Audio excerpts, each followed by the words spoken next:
यदीयावा गंगा विविधनयकल्लोल विमला बृहज्ज्ञानां भोभिर्जगति जनतां या स्नपयति इदानीमपेशा बुद्ध जन मरालय परिचिता महावीर स्वामी नयन पथगामी भवतु में। अहिंसा परमो धर्म की परम पूज्य आचार्य भगवंत गुरुदेव श्री विद्यासागर जी मुनि महाराज की, बन्ना जी के अस्यकारी श्री अजित नाथ जी भगवान की जय हो।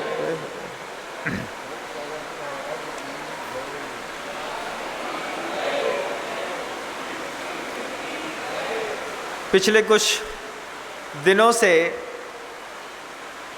आचार्य रविशेण कृत पद्म पुराण में स्थापित हनुमान चरित्र के साथ साथ हनुमान के जीवन में आने वाले सारे भव्य महापुरुषों के चरित्र का व्याख्यान चल रहा है। पिछले सत्र में आपने सुना था कि दशरथ किस तरीके से युद्ध करके और कैकेयी को जीत करके वापस अयोध्या पहुँचे। अयोध्या में दशरथ का पुनः एक बार अभूतपूर्व स्वागत हुआ, जन्मोत्सव मनाया। जन्मोत्सव मनाने के बाद पुनः राज्याभिषेक करके दशरथ को अयोध्या का अधिपति नियुक्त कर दिया गया। यह पिछले सत्र में आपने यहाँ तक सुना था। महाराज दशरथ की पूर्व में अपराजिता नाम की एक और महारानी थी। अपराजिता, सुमित्रा और कैकेयी, तीन रानियां महाराज दशरथ के पास थीं। अपराजिता को आप कौशल्या के नाम से पूरी दुनिया के लोग जानते हैं, लेकिन आचार्य रविशेण आचार्य महाराज जैन रामायण, जैन पद्म पुराण के हिसाब से महाराज दशरथ की प्रथम महारानी का नाम अपराजिता था। जब अपराजिता ने कैकेयी का स्वागत कर लिया, राजवंश में ये परंपरा चलती चली आई और ये पुरुष के सामर्थ्य की बात थी। आज भी ऐसा होता है। दो प्रकार के जैन शासन में व्रत दिए जाते हैं। एक पहला स्वदार संतोष का व्रत दिया जाता है। स्वदार संतोष व्रत कहता है कि एक पुरुष के अंदर मान लीजिए 4 स्त्रियों को पालन करने की, आभूषण, भोजन, आवास, सुरक्षा, संतान की उत्पत्ति करने की सामर्थ्य है, तो वह पुरुष 4 विवाह करके भी स्वदार संतोष व्रत का पालन कर सकता है। मेरी 4 पत्नियां हैं, मैं चारों पत्नियों के लिए रहने के लिए मकान, आवास, भोजन, आभूषण, वस्त्र, उनको यथोचित जो भी और आवश्यक चीज़ें हैं, अगर आप निर्वाह करने में सक्षम हैं तो आप 4 पत्नियों को साथ भी स्वदार संतोष का निर्दोष पालन कर सकते हैं। जितने भी पौराणिक बड़े चरित्र हैं, इन बड़े चरित्रों में आप स्वयं देखेंगे चक्रवर्ती की 96,000 रानियां हैं, किसी की 16,000 रानियां हैं, किसी की 18,000 रानियां हैं, जम्बू स्वामी की 8 रानियां हैं।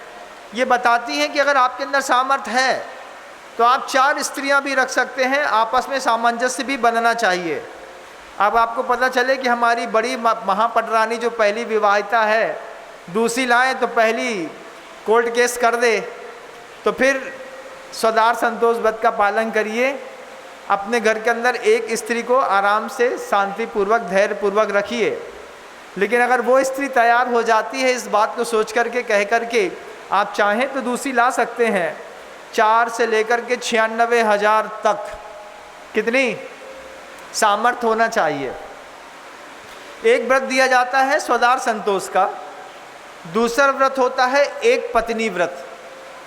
एक पत्नी व्रत में पुरुष का संकल्प रहता है मैंने जिससे पहली बार विवाह किया है उस स्त्री के साथ मैं जीवन पर्यंत अपने दाम्पत्य जीवन का निर्वाह करूँगा। अगर भाग्यवशात वह स्त्री हमें अल्प उम्र में छोड़ करके चली भी जाए, उसके बाद भी उस पुत्र का संयम, पति का वो ऐसा संकल्प रहता है कि मेरा एक पत्नी का व्रत है, मैं दोबारा विवाह नहीं करूँगा।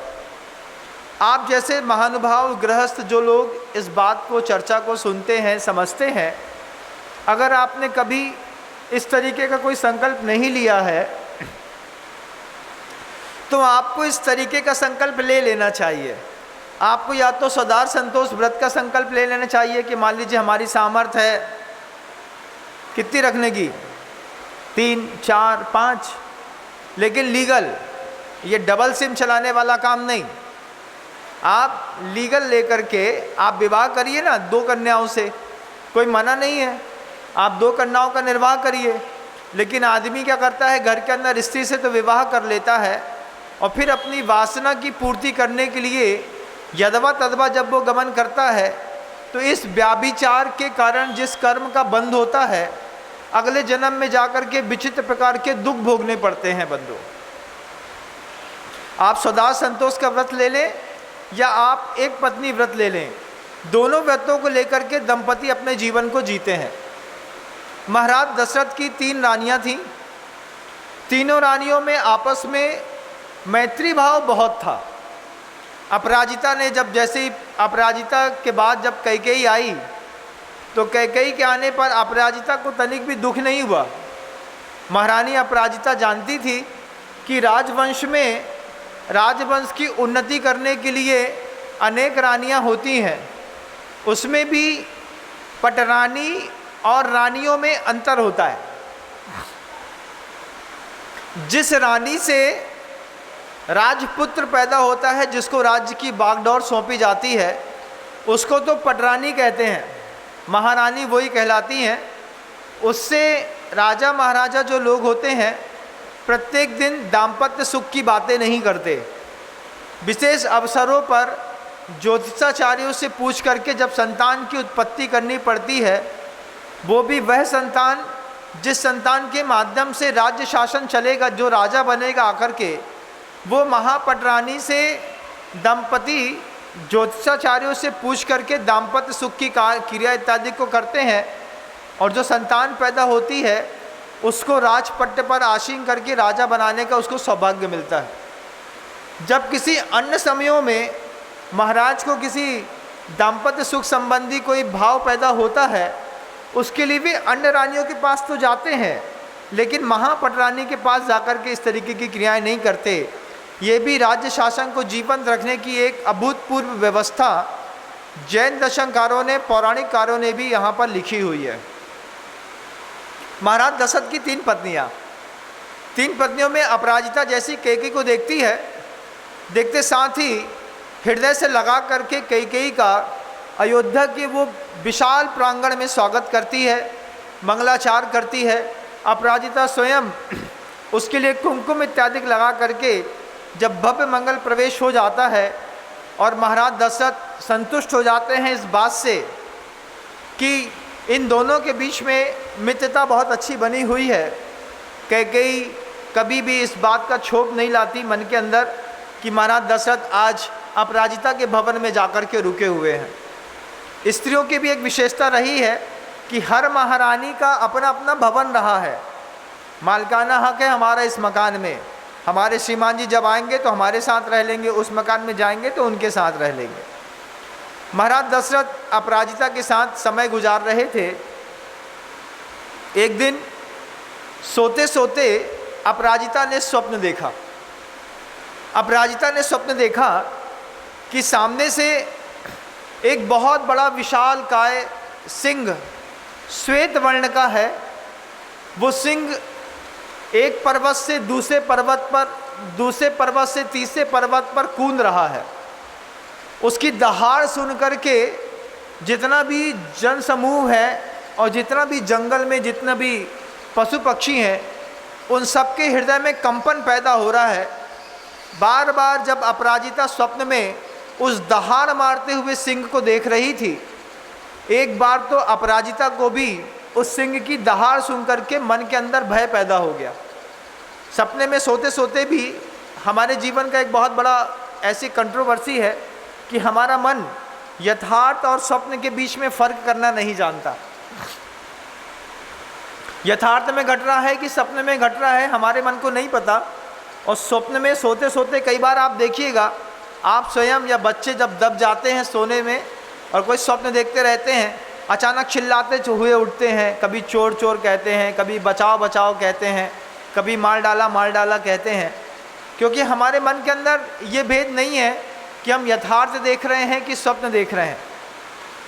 महारानी अपराजिता ने जब वो स्वप्न देखा कि बहुत बड़ा शेर है और बहुत बड़ा शेर कभी इस पर्वत से उस पर्वत पर, उस पर्वत से उस पर्वत पर कूदता है, बहुत तेज़ दहाड़ मारता है, उसकी बहुत विशाल काय है और पूरे के पूरे श्वेत शेर के गाल में, जो यहाँ का गल कंबल होता है, उसमें केसर के जैसे बाल निकले हुए हैं। कल्पना करिएगा अपने शब्दों को सुन करके कि पूरे ऊपर से लेकर नीचे तक पूरा शेष सफ़ेद हो और उसके गाल में जो गलकंबल होता है उसके गले में केसर के जैसे लंबे लंबे बाल निकले हुए हों। ऐसा केसरी सिंह बार बार दहाड़ मार रहा था और दहाड़ मारते मारते जब वो माता अपराजिता के ठीक सामने आया, सामने आते आते शेर ने अपना आकार बहुत छोटा कर लिया। इतना छोटा कर लिया कि महारानी अपराजिता देखती रह गई और शेर धीरे से अपराजिता के मुख में प्रवेश करके और अपराजिता के गर्भ में जा कर के चुपचाप बैठ गया।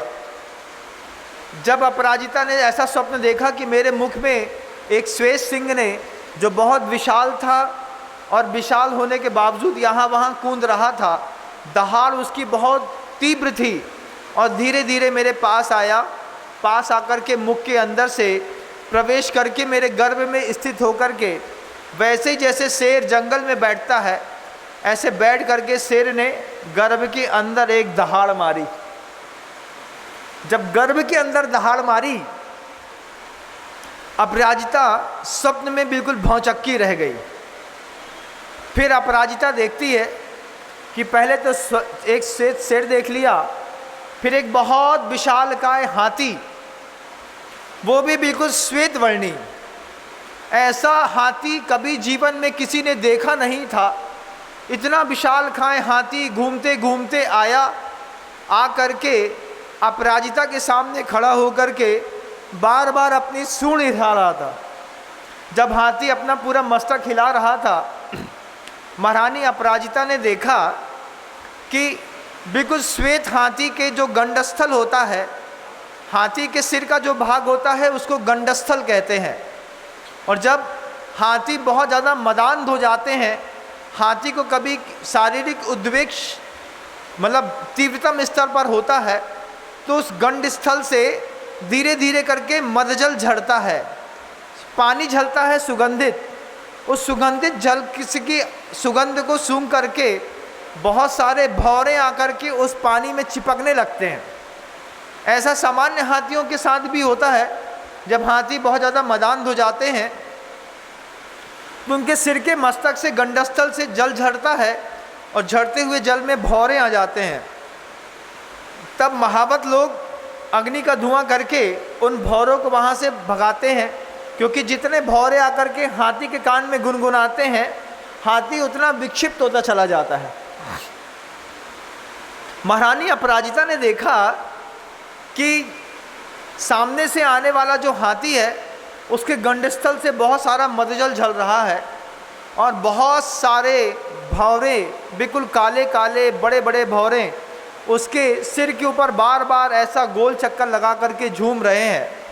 हाथी किसी को अपने पास रुकने नहीं दे रहा और वह हाथी भी माता अपराजिता के ठीक सामने आकर के और धीरे से अपना रूप छोटा करके और उसी सिंह के ऊपर जा कर के समा गया।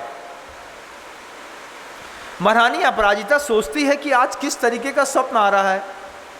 अपराजिता स्वयं महसूस कर रही है कि अपराजिता स्वप्न ऐसा देख रही है जैसे बिल्कुल यथार्थ घट रहा हो।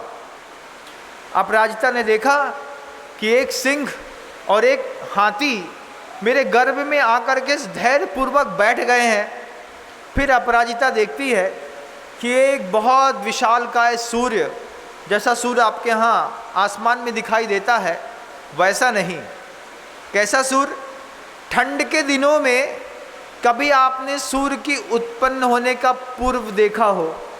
जब ठंड के दिनों में 6 साढ़े 6 बजे सूर्य उदय होता रहता है, उस समय कितना लाल लाल रहता है वो, बिल्कुल उसकी लालिमा से पूरे के पूरे वातावरण में लाल लालपन हो जाता है। ऐसा बिल्कुल भानु धीरे धीरे अपराजिता के स्वप्न में धीरे धीरे धीरे धीरे करके उदित हुआ। अपराजिता किसी स्थान पर खड़ी हुई हैं और सूर्य की प्रखर किरणों से महारानी अपराजिता के ऊपर पहनी हुई वो श्वेत साड़ी जो है सूर्य के रंग की हो गई। धीरे धीरे सूर्य का प्रकाश प्रखर हुआ। प्रखर होते होते ठंड के दिनों में दिन के 12 बजे जैसे सूर्य का तेज चमकता है शुभ्र आकाश में, ऐसा सूर्य धीरे से सामने आकर के अपराजिता के स्थित हो गया। चौथा स्वप्न, अपराजिता ने एक करवट बदली। अपराजिता अपने स्वप्न को देख रही थी। स्वप्न को देखते देखते चौथे स्वप्न में देखा कि शरद पूर्णिमा का जैसा वो चांद होता है। चांद तो हर पूर्णिमा में निकलता है बंधुओं, लेकिन शरद ऋतु के बाद जो पूर्णिमा आती है उस शरद में जो शरद पूर्णिमा का जो चंद्रमा होता है वो अपना अलग ही विन्यास लेकर के बहुत बड़े आकार में आपको दिखाई देता है। और उसकी चांदनी रात के 12 बजे भी दिन का उपलक्षण पैदा करती है। चंद्रमा की शरद पूर्णिमा की चांदनी में कभी आप देखिएगा रात को भी ऐसा बिल्कुल रोडें जो होती हैं, बियाबान जंगल होते हैं, वे बिल्कुल साफ सुथरे दिखाई देते हैं। उस चंद्रमा की शरद पूर्णिमा की चांदनी में तांत्रिक और मांत्रिक लोग खीर इत्यादि को बाहर रख करके और अपनी मंत्र की सिद्धियां करते हैं। उसी शरद पूर्णिमा के दिन बहुत सारे लोग जिनके घरों में शरीर का दाह बहुत होता है, हड्डियों का बुखार होता है, शरीर बहुत ज़्यादा गर्म रहता है जिन पुरुषों का, उस शरद पूर्णिमा का दिन वे दिन में खीर बना करके और खीर को ढक करके कांच के बर्तन में और ऊपर छतों में रख देते हैं और फिर दूसरे दिन सुबह सुबह उस खीर को खाते हैं। चंद्रमा की किरणों से आप्लावित होकर के दूध और चावल में ऐसी शक्ति आती है कि शरीर में उत्पन्न होने वाले विशेष दाह की उस खीर को खाने से शांति मिलती है। ये वही शरद पूर्णिमा है जिस शरद पूर्णिमा पर परम पूज्य गुरुवर गुरुदेव श्री विद्यासागर जी मुनि महाराज ने इस धरती पर अवतरण लिया था बंधुओं। इस शरद पूर्णिमा में पूज्य मुनिराज श्री समय सागर जी महाराज जी का भी जन्म आया। समय सागर जी महाराज भी शरद पूर्णिमा का दिन ही ठीक 12 वर्ष बाद आए। मुनिराज श्री पूज्य सागर जी महाराज भी शरद पूर्णिमा के दिन ही उन्होंने इस धरती पर जन्म लिया। और आरिका ज्ञानमती माता जी हैं, उन्होंने भी शरद पूर्णिमा के दिन ही जन्म लिया। सबसे बड़ी कंट्रोवर्सी देखिएगा कि ज्ञानमती जी ने शरद पूर्णिमा के दिन जन्म लिया, उनके 12 वर्ष बाद गुरुदेव आए शरद पूर्णिमा में। उनके 12 वर्ष बाद मुनिराज श्री समय सागर जी आए शरद पूर्णिमा में। उसके बाद मुनिराज पूज्य सागर जी महाराज भी 12 वर्षों के बाद आकर के और शरद पूर्णिमा के दिन ही उन्होंने जन्म लिया। ये शरद पूर्णिमा अपने आप में अद्भुत है। अपराजिता देख रही थी कि कैसे वह शरद पूर्णिमा का चंद्रमा मेरे सामने आकर के स्थित हो गया है। बहुत बड़ा चंद्रमा जब अपराजिता ने अपने आँखों में देखा और उसकी शीतल किरणों से माँ अपराजिता की नेत्र कांति जो है और दमकने लगी। अपराजिता का पूरा शरीर जो था वो गौरवर्णी तो था ही, लेकिन जब शरद पूर्णिमा के चंद्रमा की किरणों से माँ अपराजिता की उस शुभ्र धवल देह में वह साड़ी के साथ जब वह अपराजिता चमक गई तो देवताओं ने आकर के भी पुष्प वृष्टि कर दी।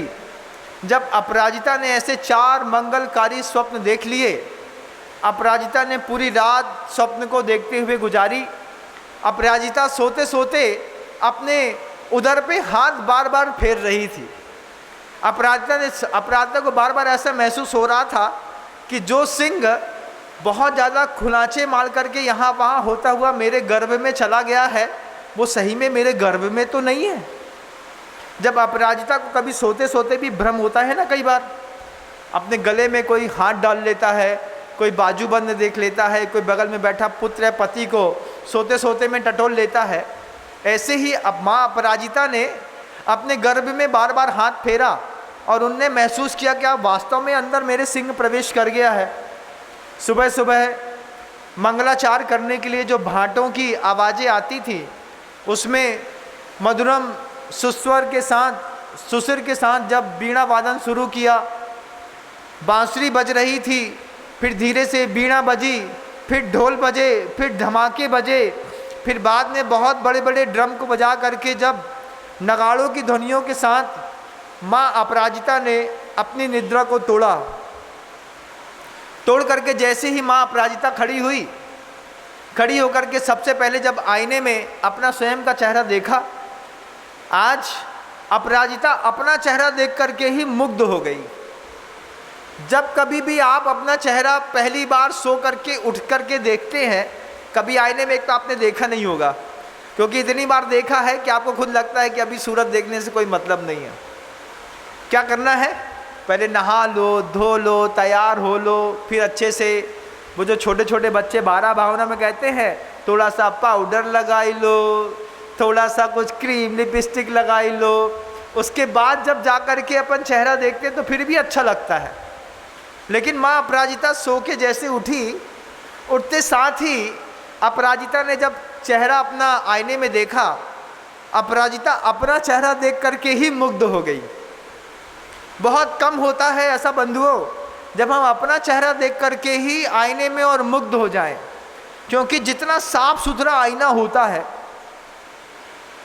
कई बार घरों में आईने भी विभिन्न क्वालिटी के लगाए जाते हैं। TB-1 का जो आईना लगाया जाता है, वो आईना आपको बिल्कुल साफ साफ दिखाई देता है। इतना शुभ्र आईना होता है कि आप अच्छे से तैयार हो भी जाएंगे, उसके बाद भी आपके चेहरे का दाग जो है आपको आईने में दिखाई देगा।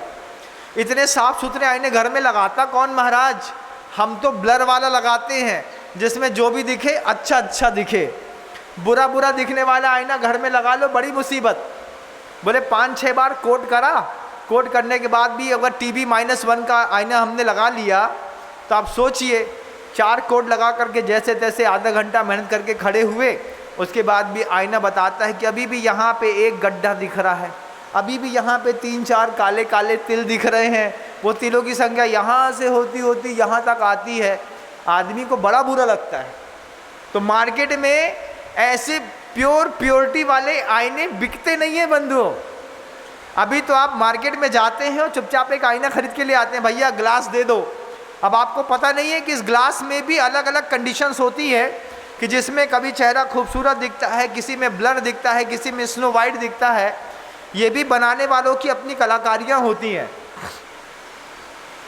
अपराजिता जब पहले बार अपना चेहरा देखी तो देखती रह गई।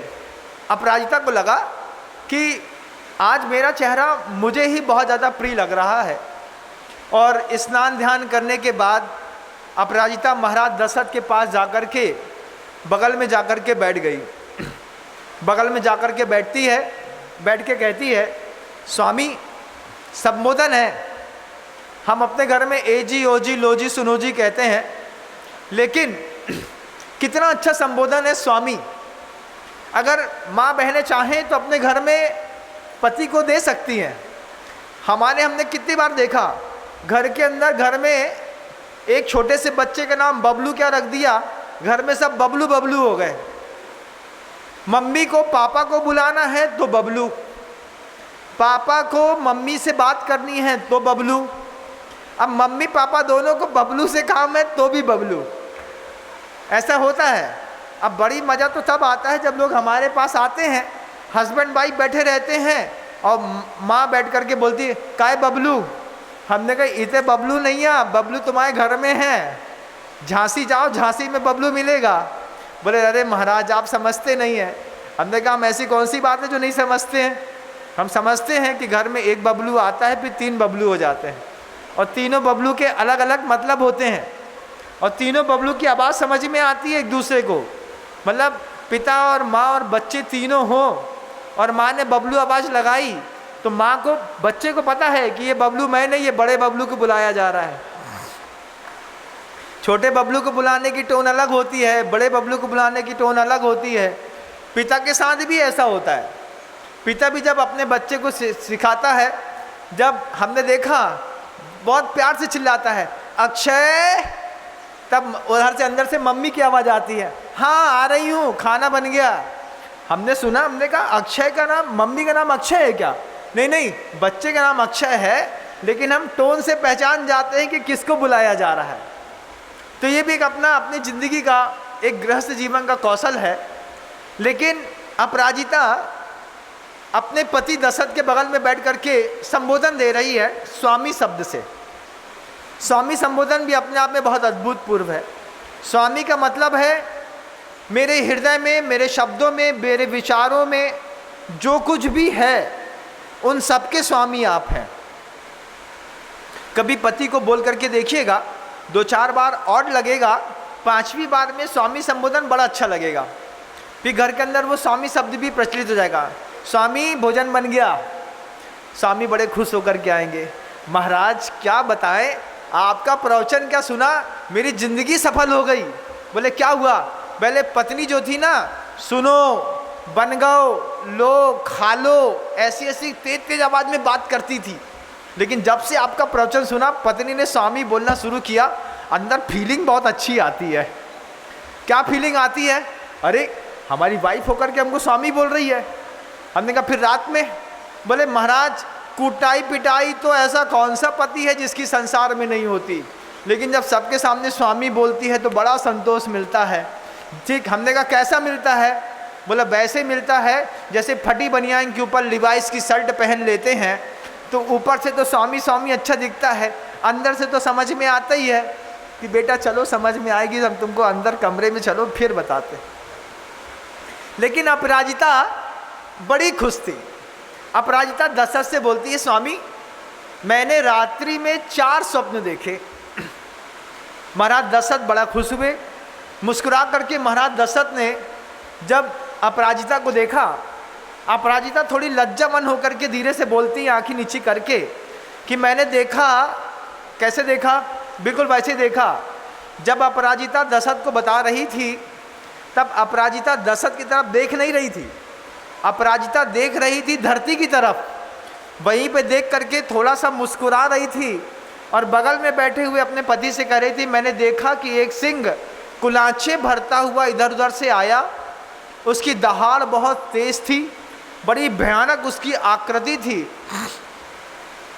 मेरे सामने आकर के खड़ा हुआ, मुझे देखकर भी एक बार बहुत तेज दहाड़ करके उसने अपना रूप छोटा किया और धीरे से मेरे मुख से मेरे गर्भ में आकर के स्थित हो गया। ये बात दशरथ ने सुनी। दशरथ लक्षण शास्त्र को, स्वप्न शास्त्र को बहुत अच्छे से जानते थे और दशरथ ने सुनकर के बड़े प्रसन्न हुए। दूसरा, जब हाथी वाला स्वप्न भी सुन लिया, सूर्य का स्वप्न सुन लिया, चंद्रमा का स्वप्न सुन लिया, तब महाराज दशरथ अपराजिता से कहते हैं कि महारानी तुम्हारा एक ऐसा परम तेजस्वी पुत्र पैदा होगा जो अंतरंग और बहिरंग दोनों शत्रुओं का नाश करेगा। उसके बाहर दिखने वाले जितने शत्रु होंगे उन शत्रुओं का भी वो नाश करेगा। उस शत्रु के नाश करने के लिए तुमने बाहर सूर्य देखा है, वो ऐसा पुत्र पैदा होगा जो परिवार के लोगों को अत्यधिक शीतलता प्रदान करेगा, बहुत ज़्यादा ठंडा रहेगा, परिवार के लोगों के लिए शुभदायी रहेगा। वो ऐसा पुत्र पैदा होगा जो तुमने हाथी अंदर प्रवेश करता हुआ मुख में देखा, कि ये बताता है कि पुत्र इतना बलशाली होगा कि उसको कभी कोई पराजित नहीं कर पाएगा। सिंह जो मुख में प्रवेश किया है, इसका मतलब है कि वह इतना पराक्रमी होगा कि वो इसी भव से मुक्ति रमा को भी वरने का पुरुषार्थ करेगा। ये बात जब अपराजिता ने सुनी, सुन करके अपराजिता बहुत खुश हुई। आपके घर के अंदर जो पुत्र हैं पंचम काल के, ये पंचम काल के पुत्र भी बहुत बेहतरीन है। जब माँ ने आचार्य की जब माँ श्रीमंती थी ना, तो श्रीमंती माँ ने जब गुरुवर यहाँ धरती पर आने वाले थे तब तो बहुत अच्छे देखे थे, 2 चारण रिद्धिधारी मुनि महाराज ऊपर से नीचे आ रहे हैं। माँ श्रीमंती ने स्वप्न देखा। उसके बाद पूज्य गुरुवर माँ श्रीमंती की कुक्षी पर आए। लेकिन जब हम आप लोग देखते हैं तो क्या देखते हैं, अरे महाराज हमने देखी बहुत सारे कुत्ता बिल्ली घूम रहे हैं। एक ने आंख बंद करके देखा, पूछते आकर के, महाराज हमें क्या बताएं, जब देखो तब सांप ही सांप दिखाई देते हैं। एक और आई, महाराज क्या बताएं, 3 दिन से देख रहे हैं सपने में गधा ढेंचू ढेंचू ढेंचू बार बार किए जा रहा है। जन्म पूर्व सपने में माँ को ढोर गंवार दिखाए, वहाँ चारण रिद्धि दिखाए मुनि महाराज, तब जाकर के गुरुवर आए। कभी सोचियो हमने जब अपनों पहलो संतान लाए थे, उनके पहले सपना में क्या दिखाई दे, तो मन्नू हलवाई की जलेबी, आंख बंद करके दूसरे का दिखाई दे तो बेसील रानी काकी हैं, उनकी बड़ी मौड़ी ने जो धुतिया पहनी थी बवाली साड़ी। किसी को क्या दिखाई दिया, महाराज हम क्या बताएं, हम सो रहे थे, सोते सोते लगा कि हम नाली में गिर पड़े। ऐसे उल्टे सीधे स्वप्न देख करके तो तुमने संतानें पैदा करी। अब वे संतानें भी इतनी अच्छी उल्टी सीधी हैं। देखिए जब अपराजिता ने देखा कि सामने से सूर्य आया है, सामने से चंद्रमा आया है, तो महाराज दशरथ उसका अर्थ बता रहे हैं कि ये चंद्रमा देखने का मतलब है तुम्हारा पुत्र जितने भी प्रियजन स्वजन परिजन हैं, इनके जीवन में सुख शांति समृद्धि पैदा करेगा। आज पंचम काल के जो लड़के पैदा होते हैं, ये लड़के पड़ोसी के घर में शांति पैदा करते हैं और अपने घर में कलह पैदा करते हैं। सूर्य देखने का मतलब है कि वो शत्रुओं का नाश करेगा। इतने हमा मोड़ा, हमारे घर से पैसा चुरात, हमारे घर से जुआ खेलत, हमारे घर में जाकर के साढ़े सटकर्म करत, पापा को पूरा पैसा नाश कर दो और पड़ोसी के घर में बाहा बाही लूट रहो। अरे भाई तुम्हारा मोड़ा तो कितना अच्छो है। भाई कह धर लो 2 महीना, पता चले हमारे घर को 1.5 किलो सोना चलोगा, जिन दिन तुम्हारे घर को 1.5 किलो सोना चले तो जो मोड़ा समझ में आ जाए। पंचम काल के मोड़े बड़े भयानक हो गए हैं। कैसे हो गए हैं, धतूरे के पेड़ के जैसे। धतूरा का फल देखा है कभी, देखिएगा आम के फल के जैसा होता है बंधुओं। उससे शुरुआत में थोड़ी थोड़ी हल्की हल्की खुशबू आती है, फिर बाद में उसकी उसी फल से जहरीली खुशबू आती है। उस फल में कभी भी कीड़ा नहीं लगता।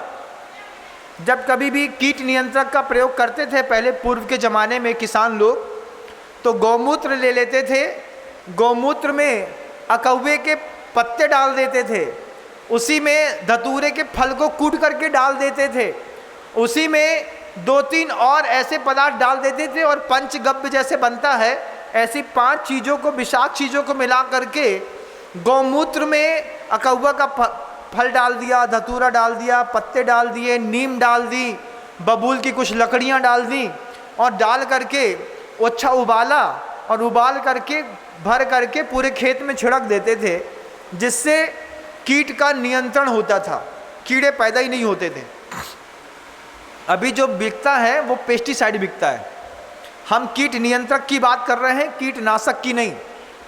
तो ये आज भी आयुर्वेदिक औषधियों के जो केंद्र होते हैं, उनमें जो औषधियाँ उगाई जाती हैं, उनमें इसी तरीके के धतूरा, नीम, अकौवा, 4-5 चीज़ों का प्रयोग करके गौमूत्र में डाल के उबाल देते हैं और उसको पूरे खेत में छिड़क देते हैं। किसी भी प्रकार का कोई भी जीव राशि खेत में उत्पन्न नहीं होती।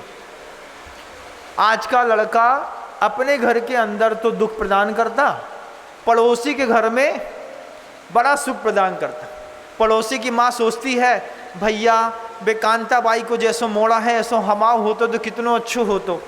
बेकांता सोचत हैं जो मोड़ा पड़ोसी के घर में रहन लगे सो ही अच्छो है। पंचम काल की बरिहारी।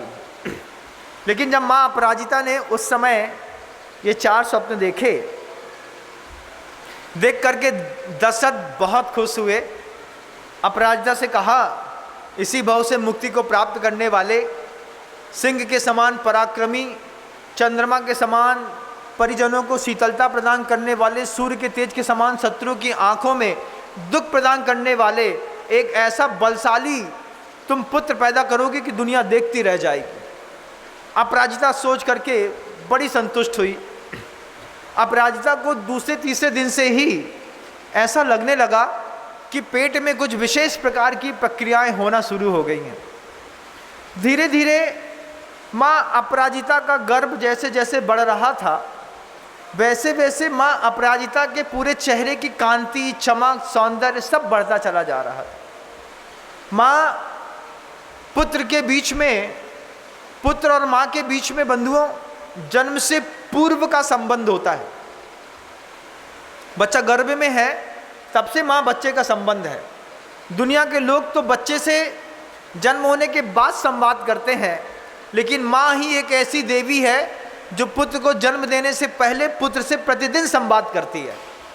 प्रतिदिन। जैसे ही पता चला महाराज दशरथ को कि अपराजिता गर्भवती है, दशरथ ने अपराजिता को छूना बंद कर दिया। परिजनों में और भी लोग थे, दादा थे, ताऊ थे, और भी परिकर के लोग थे। वे पहले तो कभी कभार अपराजिता के हाथ का स्पर्श कर भी लेते थे, लेकिन जिस दिन पता चला कि अपराजिता गर्भवती है, मात्र आशीर्वाद देने के लिए, उसके दुख को दूर करने के लिए, अनिष्ट के निवारण के लिए, उसके त्राण को परिहरित करने के लिए, सुख देने के लिए महाराज दशरथ स्वयं अपनी पत्नी का सिर्फ मस्तक के ऊपर हाथ रख के उसको आशीर्वाद दे देते और चुपचाप चले आते।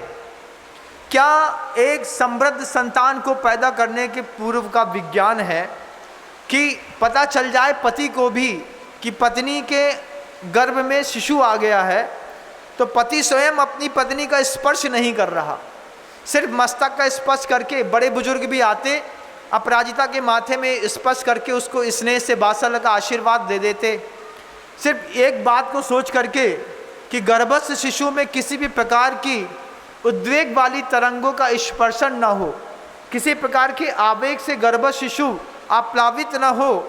9 माह तक अपराजिता की उस कोमल शरीर को किसी भी पुरुष ने स्पर्श नहीं किया। घर में कितने सारे लोग रहते हैं, चाचा रहते हैं, भतीजे रहते हैं, ताऊ रहते हैं, सब रहते हैं, कहीं भी जाकर के बैठ जाते हैं, किसी के बगल में भी बैठ जाते हैं, लेकिन जब एक सत्संतान पैदा करनी होती है तो किस तरीके का सौंदर्य नीतिकारों ने, ग्रंथकारों ने ग्रंथों में लिखा है, ये भी एक देखने वाली चीज़ है बंधु। क्या सौंदर्य है कि किसी ने स्त्री का स्पर्श नहीं किया। कोई और तो ठीक है, पति ने भी पत्नी का स्पर्श सिर्फ माथे में आशीर्वाद देने के लिए कि गर्भस्थ शिशु को और आपको किसी भी प्रकार का खेद ना हो, और एक पूरी अनुकूलता अपराजिता के लिए बना दी। अपराजिता के हृदय में शांति का भाव निरंतर रोज बढ़ रहा था। पहले तो अपराजिता कभी कभी क्रोधित हो भी जाती थी, लेकिन जब से पेट पर वो सिंह के समान पराक्रमी जीव आया है, तब से अपराजिता सबके ऊपर क्षमा करती थी, सबको संतुष्ट करती थी, दान देती थी, पूजा करती थी, अपने विभिन्न प्रकार के धार्मिक क्रियाकलापों से अपने पूरे परिकर को संतुष्ट रखती थी। जब कभी भी दोपहर के प्रतिक्रमण और सामायिक के बाद अपराजिता को समय मिलता, वह गर्भवती महिला निरंतर रोज प्रभु का विधान करती थी। शांतिनाथ विधान है, आदिनाथ विधान है, मुनिसुब्रतनाथ विधान है, पार्श्वनाथ का विधान है। ऐसे कितने विधान आप लोग के जीवन में हैं, और जो गर्भवती माँ बहनें आज भी इस बात को सुन रही हैं, वे गर्भवती माँ बहनें क्या करती होंगी घर के अंदर। 11 बजे, 11:30 बजे, 12 बजे खाया पिया, आराम से धीरे से बिस्तर पे लेटे और धीरे से यूट्यूब चालू है, कहानी घर घर की चालू है, मनोरमा चालू है, और कौन सा सीरियल है एक आध बता दो। अनुपमा, मनोरमा गलती हो गई, अनुपमा चालू है, नहीं तो फिर वायलेंस वाले नेटफ्लिक्स पर वीडियो चालू है। अपराजिता का जीवन काल और अपने जीवन काल से दोनों माँ के शैशव अवस्था से पूर्व के संबंधों और विज्ञानों को एक बार आप तौलने की कोशिश करिए। तौलने की कोशिश करिए, पता चलेगा कि हम संतान कैसे पालते हैं, कैसे पैदा करते हैं। और उस समय महापुरुष जब पैदा करते थे तो उनके घर का वातावरण कैसा बनाया जाता था कि घर के अंदर रत्नों के प्रकाश से झिलमिल झिलमिल करता हुआ ऐसा भव्यतम मंदिर था कि उस मंदिर में जाकर के अपराजिता प्रतिदिन विधान करती थी। दोपहर में खा पी करके भोजन करके संतुष्ट हुई, लोगों ने उसकी थोड़ी परिचर्या करी और परिचर्या करने के बाद अपराजिता जाकर के 3-3 घंटे विधान करती थी प्रतिदिन, क्योंकि पूर्व में ही स्वप्न में ऐसा कुछ देख लिया है, पूर्व में ही महाराज दशरथ ने ऐसा कुछ बता दिया है। उसी भाव से मोक्ष जाने वाला, उसी भाव में महापराक्रम करने वाला, परिजनों को संतुष्ट करने वाले जब कोई जीव घर पर है तो माँ कैसे टीवी देखेगी, माँ कैसे अनुपमा मनोरमा देख करके अपना टाइम पास करेगी? वो विधान करेगी, वो अपने और शुभ कार्यों को करेगी। माँ श्रीमती के साथ भी ऐसा हुआ था बंधुओं। माँ श्रीमती जिस दिन गुरुदेव उनके गर्भ में आकर के स्थित हुए, उस दिन के बाद से 9 महीने तक पुस्तकों में साफ साफ ये बात दिखाई देगी आपको कि माँ श्रीमती हर माह किसी न किसी बहाने से विद्यासागर भट्टारक की उस छत्र, जहाँ पे वो छत्र बना हुआ है, समाधि स्थल है, किसी न किसी बहाने से वहाँ जाती थी और प्रणाम नमोस्तु निवेदित करके वहाँ पे वापस चली आती थी। कुछ ऐसे पवित्रतम स्थान होते हैं धरती पर जिनकी बार बार वंदना करने पर हमारे जीवन में शुभ घटित होता है। वैसे ही पवित्र स्थानों में जैसे गोमटेश्वर बाहुबली स्वामी है, जैसे सम्मेद शिखर जी में गौतम गणधर से लेकर के पार्श्वनाथ से लेकर के चंद्र प्रभु की अनंत अनंत टोंगे हैं, ठीक जैसे ही कुंडलपुर के बड़े बाबा हैं, बन्ना जी के आश्रयकारी अजित नाथ जी भगवान है। इनके दरबार में आकर के जितनी बार जब मौका मिले तब जाकर के माथा टेक दो। क्या हुआ? बार बार माथा टेकते हैं, प्रभु के सामने नमोस्तु करते हैं, अपना तो भला ही होने वाला है। ऐसा सद्विचार जब जीव के अंदर आता है, शुभ परिणाम आते हैं, तब जीवन का सौंदर्य और विकसित होता है बंधुओं। अपराजिता जो थी वो दशरथ के साथ जब इस तरीके का पूरा जीवन जी चुकी, एक दिन अपराजिता को जब 6 महीने से ऊपर का गर्भ हो गया, अपराजिता को लगा कि पेट में किसी भी प्रकार की हलचल नहीं हो रही है। अपराजिता को जब ऐसा लगा कि पेट में किसी प्रकार की हलचल नहीं हो रही है, अपराजिता बड़ी भयाकुलित हो गई। अपराजिता के मन के अंदर की धड़कनें जो थीं वो धक धक करके बढ़ने लगी। बढ़ते बढ़ते अपराजिता की आंख से आंसू आ गए। अपराजिता ने अपना पूरा पेट टटोल के देखा, बार बार हाथ लगा के देखा कि वो जो मेरा पुत्र अंदर 5-6 महीने से रोज मुझे संकेत देता था, आवाज़ आती थी, जिसके साथ मैं संवाद करती थी, बातें करती थी, आज वह पुत्र कुछ भी हलचल नहीं कर रहा है। वे माँ बहनें जिनके संतानें हो गई हैं वो मेरे शब्दों की जान को समझ रही होंगी कि जैसे जैसे बच्चा गर्भ के अंदर बढ़ता है, बढ़ते बढ़ते जब बच्चा धीरे धीरे पेट में घूमता है, कभी हाथ चलाता है, कभी पैर चलाता है, कभी हंसता है, माँ की अनुभूतियों में ये बात चिरस्थायी रहती है कि कैसे मेरा बच्चा ने जब पहली बार मेरे पेट में रात में 12 बजे सोते सोते लात मारी थी, तब उसको इतनी खुशी हुई थी कि अभी तक तो लगती थी कि संतान है, संतान है, संतान है। आज तो संतान ने पेट में होने का आभास करा दिया। पेट के बढ़ने से संतान बढ़ रही है समझ में नहीं आता, लेकिन जब गर्भ का शिशु कभी माँ के अंदर से चमड़ी में हाथ मारता है, कभी पैर मारता है, कभी जाकर के उसका सिर टकराता है, माँ सो रही होती है और बच्चा रात में 1:30 बजे जब अंदर से जग चुका होता है, उस समय की वे अनुपम, अद्भुत, आश्चर्यकारी, सुखद अनुभूतियाँ कभी किसी पुरुष के जीवन में विज्ञान का विषय बन ही नहीं सकती। ये सौंदर्य तो सिर्फ माँ को पता होता है बंधु। रात में कल्पना करिए, रात में हम सो रहे हैं गहरी नींद में और हमारा बच्चा अंदर जग गया। अब वो बेचारा हिल रहा है, वो कुलबुल कुलबुल कर रहा है, वो वहाँ पे कुलाटे खा रहा है, माँ चला करके जग जाती है। पति बगल में बैठा पूछता क्या हो गया? कुछ नहीं, वो अंदर के जो नवाब है ना वो शैतानी कर रहे हैं, उनको घूमना है, फिरना है। फिर माँ धीरे से अपना वाइब्रेशन शांत करती है, हाथ फेरती है, समझाती है, तब जाकर के धीरे से वो शांत होता है। फिर दाईं करवट लेकर के माँ चुपचाप सो जाती है। जो माँ बहनें मेरे संवाद को सुन रहे हैं, उनको यथार्थता का बोध हो रहा होगा। अपराजिता को लगा कि गर्भ का जो शिशु है वो गर्भ में है ही नहीं। जैसे वो शांत हो गया है, उसने पूरी हलचल बंद कर दी। जब अपराजिता को ऐसा लगा तो अपराजिता को लगा कहीं ऐसा तो नहीं कि जन्म लेने से पूर्व में ही ये मेरे गर्भ से निकल करके कहीं और चला गया है और इस शिशु की देह मात्र मेरे गर्भ में पड़ी हुई है। जब अपराजिता को इस प्रकार की बहुत भयानक भयंकर आकुलता हुई, आपके गर्भ में भी कई बार ऐसा होता है, जब माँ बहनें रहती हैं उनको लगता है कि 2-3 दिन से देख रहे हैं बच्चा मूवमेंट ही नहीं कर रहा है, हिल नहीं रहा है, कोई संदेश सिस्टम नहीं मिलते हैं। कैसे अपन जाते हैं डॉक्टर के पास, डॉक्टर से बोलते हैं क्या हुआ, डॉक्टर बोलता है सब नॉर्मल है। नहीं डॉक्टर, बच्चा 2-3 दिन से कोई भी मूवमेंट नहीं दे रहा है, कुछ एहसास तक नहीं हो रहा है कि बच्चा अंदर है कि नहीं है, ना उसकी धड़कन सुनाई दे रही है, ना उसका चलना सुनाई दे रहा है। ऐसा ही भाव जब अपराजिता के मन के अंदर आया, अपराजिता सोते सोचते शांतिनाथ भगवान को, मुनि सुब्रतनाथ भगवान को, आदिनाथ भगवान को, सारे जितने तीर्थंकर थे सबको याद करने लगी कि हे अनंतानंद सिद्ध परमेष्टि, मेरे इस गर्भ की रक्षा करो। कैसा दुखद संयोग है, मुझे बार बार ऐसा लग रहा है कि इस गर्भ में संतान है ही नहीं।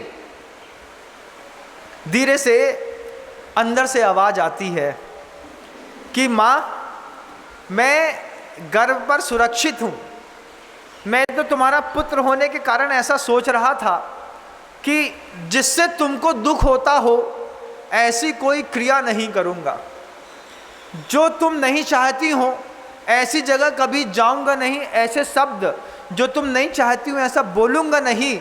इस तरीके का अभ्यास मैं गर्भ के अंदर रह करके कर रहा था कि जिससे तुम्हें तकलीफ होती है ऐसा कोई भी काम तुम्हारा पुत्र जन्म लेने के बाद कभी नहीं करेगा।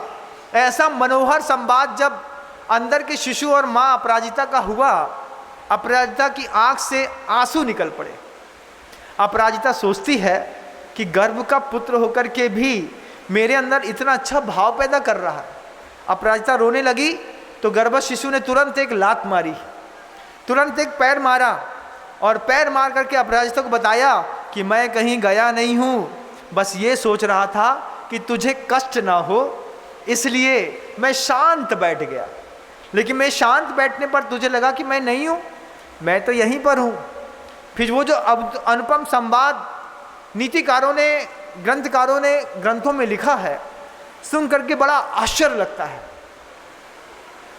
अपराजिता धीरे धीरे जब और 7वें महीने से ऊपर उठ गई, अब अपराजिता को रोज़ लगता था आज नहीं तो कल, आज नहीं तो कल मुझे अपने उस महाबलशाली पुत्र का चेहरा देखने को मिलेगा। अपराजिता कुछ भी खाती ये सोच करके खाती कि उस महाशक्तिवान संपन्न पुरुष को मैं शुद्ध सात्विक अमृत का भोजन करा रही। अपराजिता तब भी कुछ पीती तो ये कभी सोच करके अपराजिता ने कभी पानी नहीं पिया कि मैं पी रही हूँ।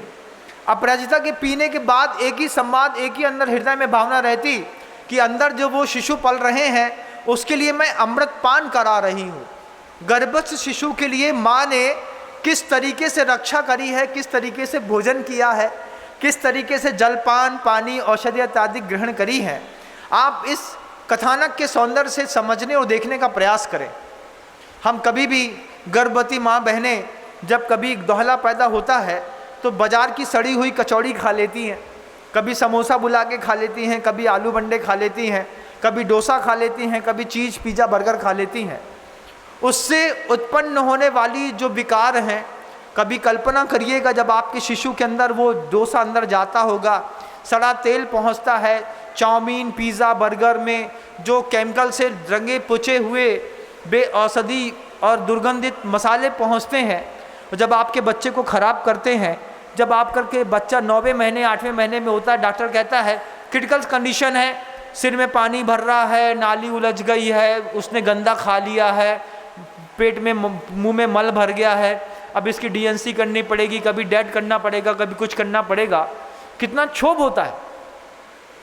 अपराजिता हर भोजन में, हर पान में सिर्फ एक चीज़ सोचती थी कि इस भोजन को करने से मेरे पुत्र का सौष्ठव बढ़ेगा, इस पानी को पीने से मैं अपने पुत्र को अमृत पिला रही हूँ, ऐसा सोचकर कि वो उसको जलपान कराती थी। और धीरे धीरे बढ़ती गई जब 8वां माह पूर्ण होने को आया, तब अपराजिता अपने पुत्र से बात करती है। अपराजिता अपने पुत्र से कहती है, बेटा कब तक अपनी माँ की आंख से देखेगा, कब तक अपनी माँ के पैर से चलेगा, कब तक अपनी माँ की जिह्वा इंद्री के से खुद स्वाद लेगा, कब तक अपनी माँ के कानों से सुनेगा। बाहर आ, खुद अपनी आंखों से देख, खुद अपने कानों से सुन, खुद अपने मुख से स्वयं भोजन कर देख, अमृत कितना पवित्र होता है। ऐसे संवाद अपराजिता और अपराजिता के पुत्र के बीच में चल रहे थे। शुभ नक्षत्र पुनर्वसु नक्षत्र में, शुभ लग्न में स्थिर राशियों में अपराजिता ने एक स्वस्थ सुंदर पुत्र को जब जन्म दिया, और उस जन्म के समाचार जब महाराज दशरथ के पास पहुँचे, महाराज दशरथ के हाथ में जो दिखाई दिया, महाराज दशरथ ने उसका दान कर दिया। जब वह पुत्र पैदा हुआ तो गर्भगृह में एक विशेष प्रकार का उजाला आ गया। जब पहली बार अपराजिता के साथ महाराज दशरथ ने उस पुत्र का दर्शन किया, पहली बार ही जब उसके पुत्र को देखते साथ ही महाराज दशरथ ने अपराजिता ने मिल करके उस पुत्र का नाम पद्म रखा, जिसको आप दुनिया राम के नाम से जानती है। दुनिया राम के नाम से जानती है, दुनिया कौशल्या पुत्र के नाम से जानती है। सबसे पहली बार महाराज दशरथ ने और महाराज कौशल्या अपराजिता ने मिल करके उस पुत्र का नाम पद्म रखा। जैन दर्शनकार उसको पद्म पुराण के नाम से जानते हैं, जिसको आप रामायण कहते हैं, उसी को जैन दर्शन में पद्म पुराण कहते हैं। राम के नाम का पुराण जैन ग्रंथों में, जैन दर्शन में पद्म पुराण के नाम से प्रचलित है। महारानी अपराजिता का ये पुत्र तो हो गया, लेकिन महारानी सुमित्रा के भी सोते सोते सुमित्रा ने 3 स्वप्न देखे। सोते सोते स्वप्न में सुमित्रा ने जो देखा वो बड़ा आश्चर्यकारी था। सुमित्रा ने कैसे स्वप्न देखे, सुमित्रा की कुक्षी में कौन सा जीव आया और क्या होने वाला है, इसके लिए हम कल पुनः उपस्थित होंगे। अभी आपका समय हो गया बंधुओं। जब संवाद चलता है तो समय कब निकल जाता है पता नहीं चलता। सुमित्रा ने किस प्रकार के स्वप्न देखे, महाराज दशरथ ने उसका क्या फल बनाया, इस सारे संवाद के लिए हम कल पुनः उपस्थित होंगे। अभी शब्दों को विराम देता हूँ। गुरुदेव श्री विद्यासागर जी मुनि महाराज। जा वाणी के ज्ञान से सूझे लोकालोक, सो वाणी मस्तक नमु सदा देत हूँ धो। माँ जिनवाणी भारती तो है जपो दिन रैन, जो तेरी शरणा गहे सो पावे सुख चैन।